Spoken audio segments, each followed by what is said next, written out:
Hello दोस्तों, a very good morning to all of you. दोस्तों, रोज़ की तरह आपका एक बार फिर स्वागत है आपके अपने यूट्यूब चैनल स्टडी जीके में, जिस पर आज दिनांक 9 सितंबर 2020 को हम एक बार फिर लेकर हाजिर हैं करंट अफेयर से कुछ महत्वपूर्ण क्वेश्चंस। दोस्तों, आपको स्क्रीन पर हमारा पहला क्वेश्चन दिख रहा होगा।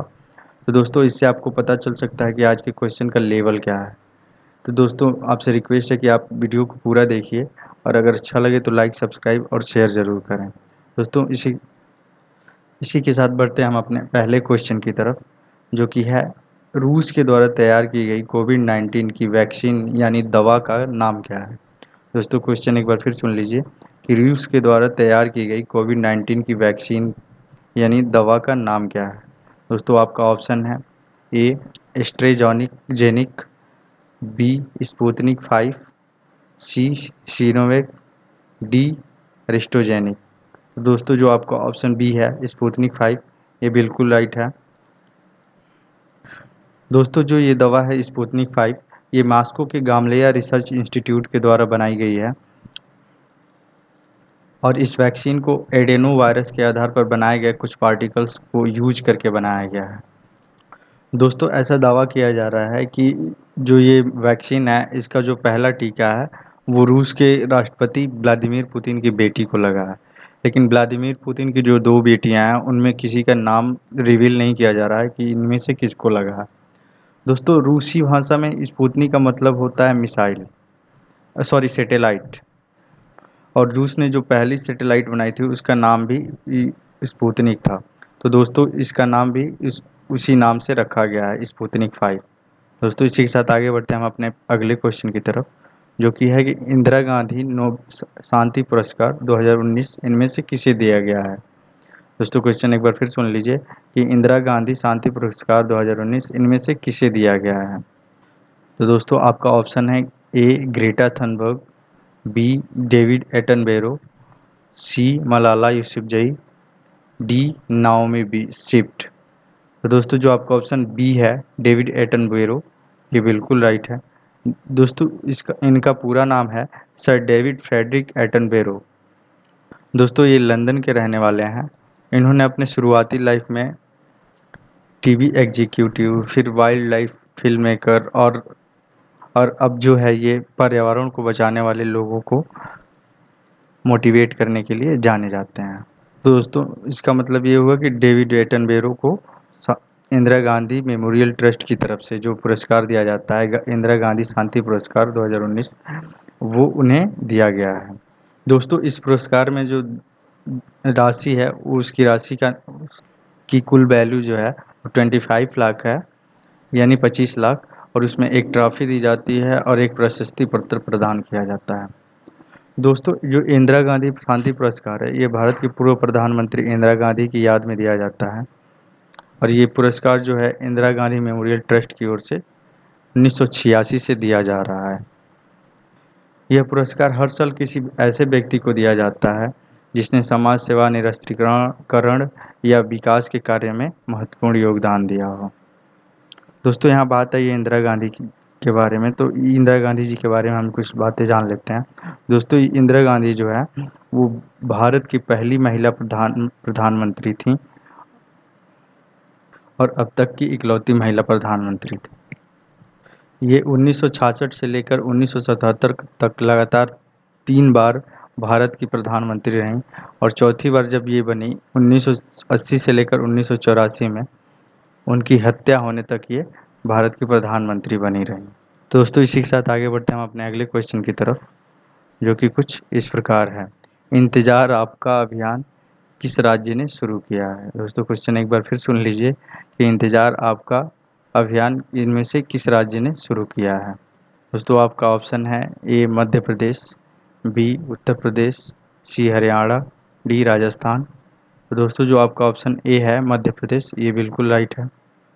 दोस्तों, जो इंतज़ार आपका अभियान है, ये पर्यटकों को लुभाने के लिए शुरू किया गया है।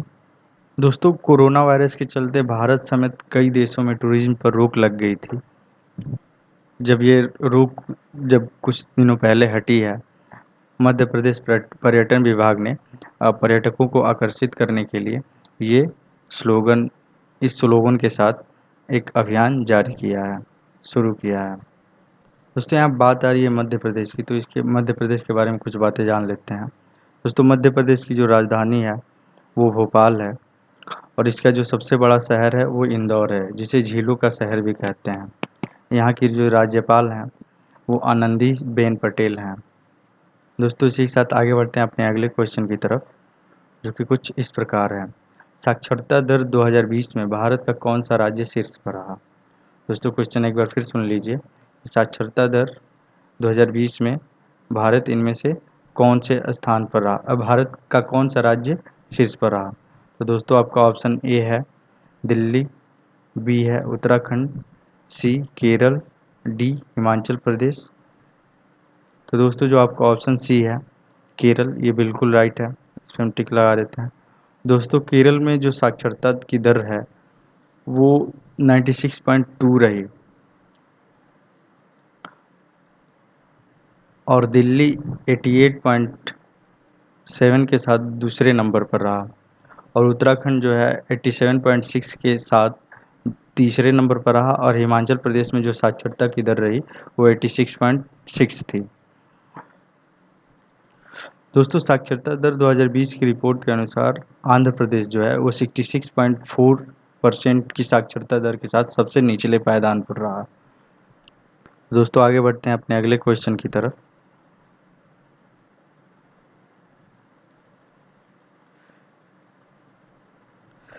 हमारा अगला क्वेश्चन है नमत वसई कार्यक्रम किस राज्य ने शुरू किया है? दोस्तों क्वेश्चन एक बार फिर सुन लीजिए कि नमत वसई कार्यक्रम किस राज्य ने शुरू किया है?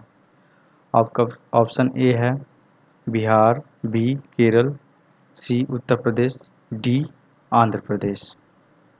तो दोस्तों जो आपका ऑप्शन बी है केरल, ये बिल्कुल राइट है। दोस्तों ये जो नमत वसई कार्यक्रम है ये देश के पूर्ण साक्षर राज्य जो है केरल, उसके द्वारा जनजातीय बच्चों को उनकी मातृभाषा में पढ़ाने के लिए शुरू किया गया है। दोस्तों जो इसकी नमत वसई कार्यक्रम की जो शुरुआत है वो 22 अगस्त को हुई थी, 22 अगस्त 2020 को। तो दोस्तों इसी के साथ आगे बढ़ते हैं हम अपने अगले क्वेश्चन की तरफ कि भारत की पहली अंतरिक्ष वेधशाला कब लॉन्च की गई थी? दोस्तों क्वेश्चन एक बार फिर सुन लीजिए कि भारत की पहली अंतरिक्ष वेधशाला कब लॉन्च की गई थी? आपका ऑप्शन ए है 8 सितंबर 2020, बी है 12 जुलाई 2018, सी 29 सितंबर 2015, डी 4 सितंबर 2020। दोस्तों जो आपका ऑप्शन सी है 29 सितंबर 2015, ये बिल्कुल राइट है। दोस्तों आजकल ये अंतरिक्ष वेधशाला जो है आजकल बहुत चर्चा में है, क्योंकि इसने लगभग 9.3 अरब प्रकाश वर्ष दूर एक आकाशगंगा की खोज की है, जिसका नाम इन्होंने जो रखा है उसका नाम है AUDFS-01। दोस्तों इसका नाम एक बार फिर सुन लीजिए AUDFS-01। दोस्तों ये जो भारत की पहली अंतरिक्ष वेधशाला है इसका नाम जो है एस्ट्रोसैट है। तो दोस्तों इसी के साथ आगे बढ़ते हैं हम अपने अगले क्वेश्चन की तरफ कि अंतर्राष्ट्रीय फुटबॉल में किसी टीम की तरफ से सबसे ज़्यादा गोल करने वाले डिफेंडर कौन बने हैं? आपका ऑप्शन है A Sergio Ramos, B Cristiano Ronaldo, C Lionel Messi, D Suarez. तो दोस्तों जो आपका ऑप्शन पहला है ए सार्जियो रामोस, ये बिल्कुल राइट है। ये स्पेन के कप्तान हैं और ये स्पेन के डिफेंडर फुटबॉलर हैं। इन्होंने एज ए डिफेंडर कुल 23 गोल किए हैं, जो किसी डिफेंडर के द्वारा किसी अंतर्राष्ट्रीय टीम की तरफ से किया गया सर्वाधिक गोल है। दोस्तों इसी के साथ आगे बढ़ते हैं हम अपने अगले क्वेश्चन की तरफ कि स्पेन की तरफ से सबसे कम उम्र में गोल करने वाला सबसे युवा फुटबॉलर कौन है?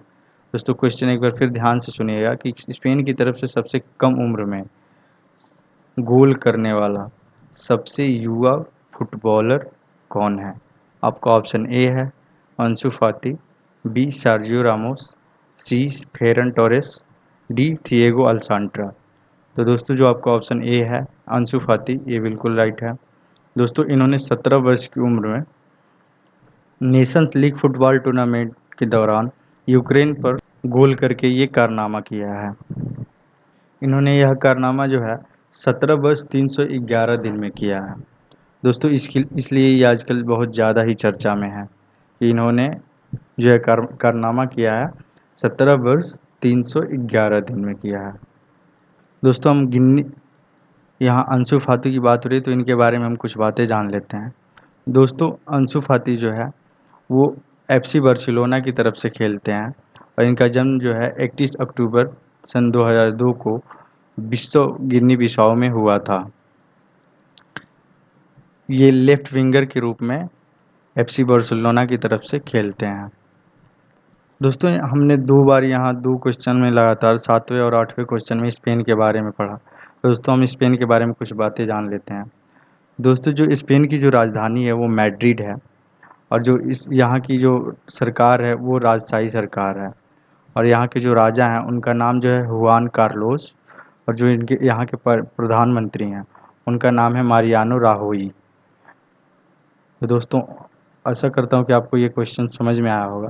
तो दोस्तों फिर आगे बढ़ते हैं हम अगले क्वेश्चन की तरफ कि सीरम इंस्टीट्यूट ऑफ इंडिया का मुख्यालय कहाँ है।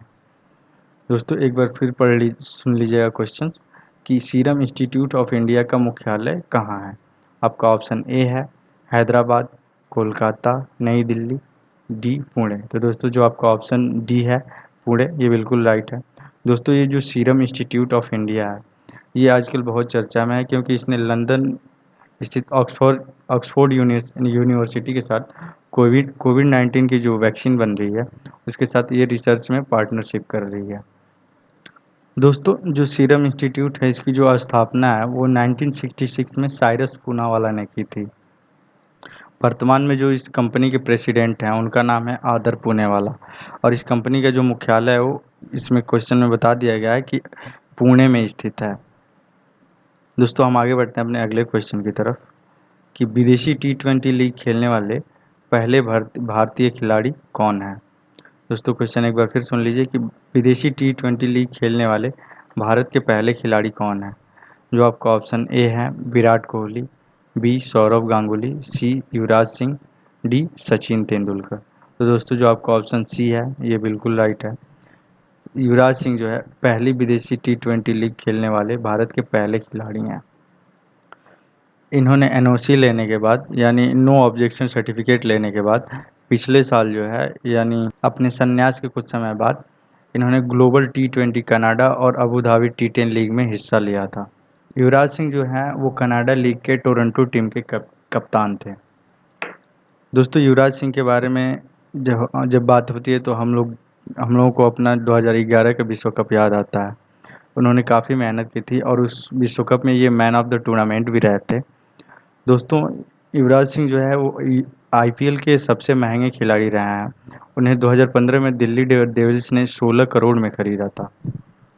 दोस्तों युवराज सिंह ऐसे खिलाड़ी हैं जिन्होंने 2020 विश्व कप 2007 में इंग्लैंड के खिलाफ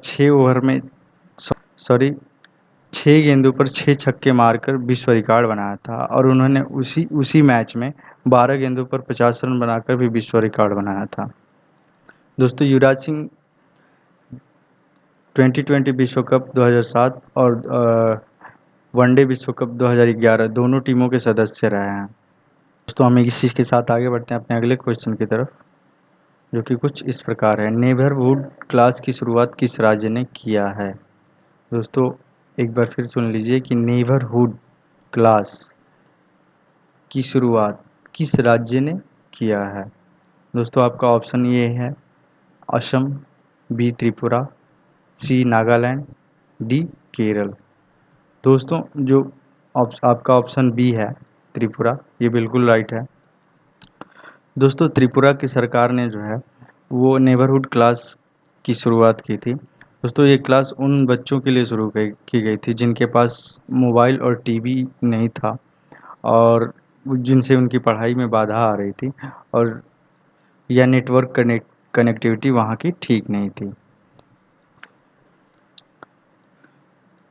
दोस्तों आप कल्पना कर सकते हैं कि जहाँ इस समय नेटवर्क कनेक्टिविटी नहीं है, जहाँ नेट की सुविधा नहीं है, वो जगह कैसी होती होगी क्योंकि वहाँ आज हम ऐसी दुनिया में हैं जहां इंटरनेट कनेक्टिविटी और इंटरनेट की वजह से सारी दुनिया भागी चली जा रही है, और इसी की वजह से सारी टेक्नोलॉजी, जैसे जो भी नई नई टेक्नोलॉजी आ रही हैं, इसी की वजह से डेवलप कर रही हैं।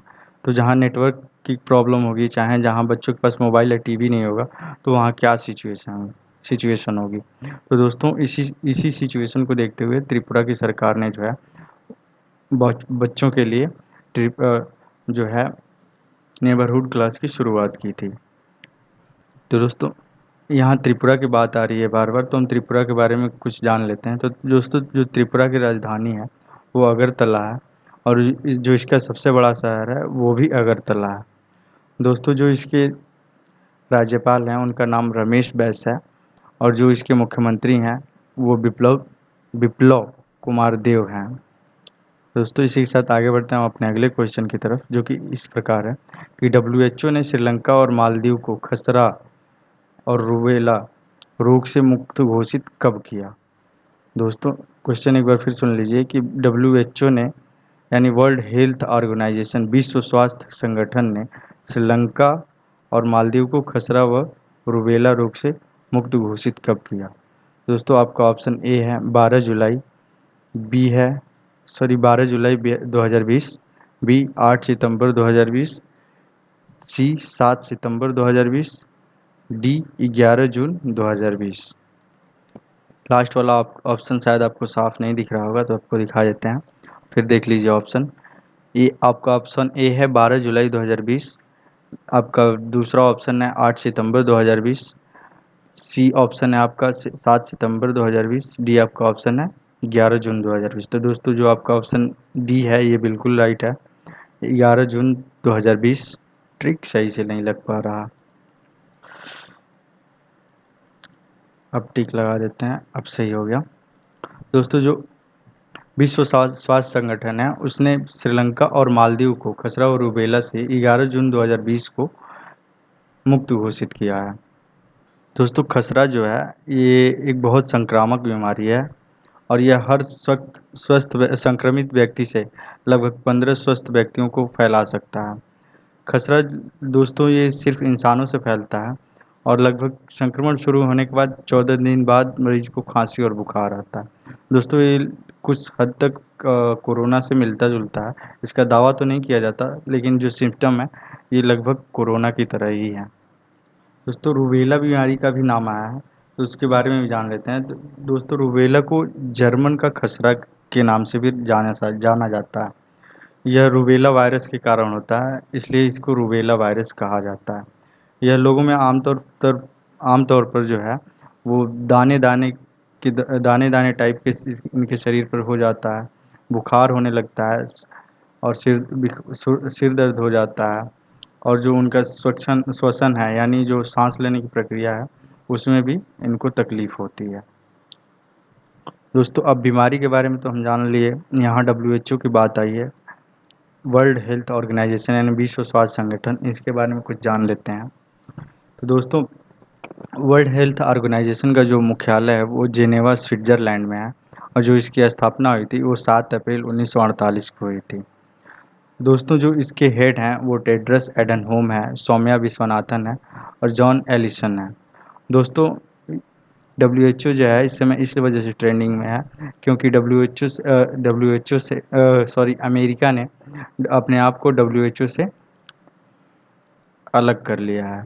उनमें कोरोना की वैक्सीन को लेकर चाहे और कोरोना के जो लक्षण हैं और कोरोना की जो फैलने की जो दक्षता है उसके बारे में अमेरिकी राष्ट्रपति डोनाल्ड ट्रंप का कहना है कि उसके बारे में WHO ने उन्हें सही से नहीं बताया, इस वजह से वो WHO से अलग हो गए हैं। दोस्तों इसी के साथ जो क्वेश्चन की जो सीरीज़ है वो यहीं समाप्त होती है, और दोस्तों हम आगे बढ़ते हैं आज के विचार की तरफ कि हर छोटा बदलाव बड़ी कामयाबी का हिस्सा होता है। यानी आप अगर हर दिन कोई छोटी छोटी बदलाव अपने आप में करते हैं तो एक एक दिन वो बड़ी कामयाबी का रूप लेती है। मान लीजिए आज आप, कुछ लोगों में ये आदत होती है, कुछ लोगों में, आपको नहीं बोल रहे हैं हम, कुछ लोगों में आदत होती है कि कभी कभी 10 बजे तक सोएंगे, 12 बजे तक सोएंगे। तो अगर आप अपनी आदत ये चेंज करते हैं तो दोस्तों ये आगे चलकर आपको बहुत कामयाबी का पार्ट बन सकती है, क्योंकि आप जब सुबह उठेंगे तो दोस्तों आपका दिमाग बहुत ही फ्रेश रहेगा और आप फ्रेश मन से कोई काम भी कर सकते हैं। अब ये बात अलग है कि आप 1 बजे तक जागें, 2 बजे तक जागें, उसके बाद आप सो रहे हैं, तो आपका सोना लाज़मी है कि आपको कम से कम 6-7 घंटे की नींद ज़रूर चाहिए। लेकिन उसके अगर आप फिर 9 बजे ही सो रहे हैं और आप 12 बजे तक जग रहे हैं, तो ये आपके लिए अच्छी बात नहीं है। तो दोस्तों अगर आप ऐसा करते हैं, तो हमारा बस यही सजेशन है कि आप अपने आप में थोड़ा-थोड़ा ज़रूर बदलाव लाइए। आप मानते हैं कि आपकी जो आदत पड़ चुकी है उस जल्दी से चेंज नहीं होगी, लेकिन आप उसको धीरे-धीरे चेंज कर सकते हैं। तो दोस्तों इसी के साथ हमारा जो आज का जो वीडियो है यहीं समाप्त होता है। दोस्तों अगर ये आपको ये वीडियो अच्छी लग रही है, प्लीज़ लाइक करें, शेयर करें, और कमेंट करके हमें बताएं कि आपको वीडियो कैसी लगी, और आपको जो भी बदलाव चाहते हैं हमारी वीडियोज़ में, वो आप यहाँ हमें कमेंट के ज़रिए बता सकते हैं। आपके सुझाव हमें मंज़ूर है। आपके जो भी सुझाव होंगे उनका हम स्वागत करते हैं, और उन पे हम विचार करेंगे, और आपकी सुविधा के अनुसार बदलाव करने की ज़रूरत पड़ी तो हम बदलाव भी करेंगे। तो दोस्तों बहुत बहुत शुक्रिया कि आपने वीडियो ये को पूरा देखा है। धन्यवाद।